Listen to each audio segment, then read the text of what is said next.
In this video, we are doing the question that is on the left, where about halfway, where it has rule 2y equals 8x.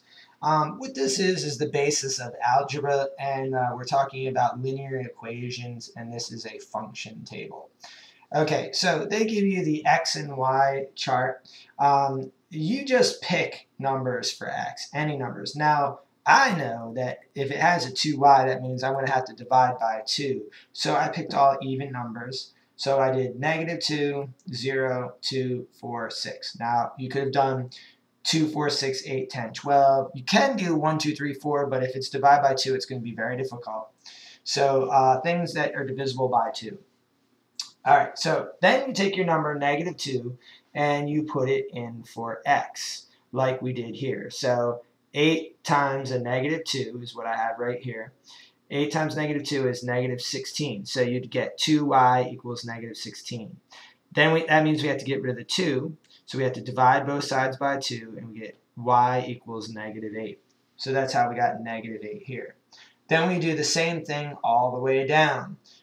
0 is the easiest because 8 times -2 is 0.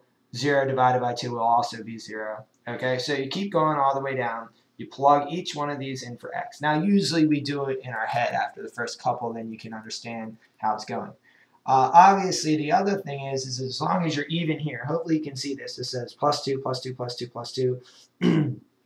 That's measuring the change from -2 to 0, 0 to 2. As long as we keep it even, so we add 1s, we add 2s, we add 3s, we add 4s, whatever. If we keep it even here, then our change is going to be even here. So after we figure out it's -8 and 0 and 8, then we can be pretty sure it's going to be 16 and 24. But be careful, that's only the case if this stays the same over here, the rate of change. Okay, next step. So once we just have these, the next step is what I've just been talking about. You have to do these. These are called carets on the side. And it's saying, well, from -2 to 0, it's +2. And it's that same thing all the way down. 2 to 4 is +2. They don't always have to be the same, so be careful. And if you pick the numbers, you have to make sure they're the same if you want it to work out this way. Same thing over here.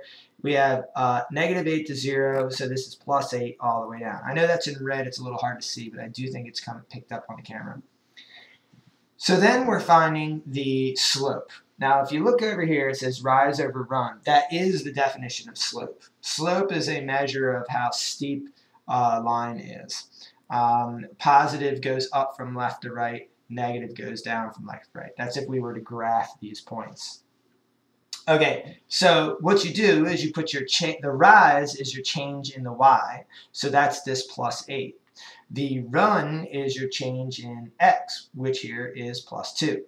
So 8 over 2 equals 4. 8 divided by 2 equals 4. So the slope of all of this is 4. Now, you might remember, students, that before when we found our slope, it was the coefficient of x. You might say, well, what's wrong? How come it isn't here? All right, well, that's good to see. In this case, what you need to do is you need to divide both sides by 2. You don't have to do this for this problem. I'm just showing you this so you understand where the 4 relates to what's going on here.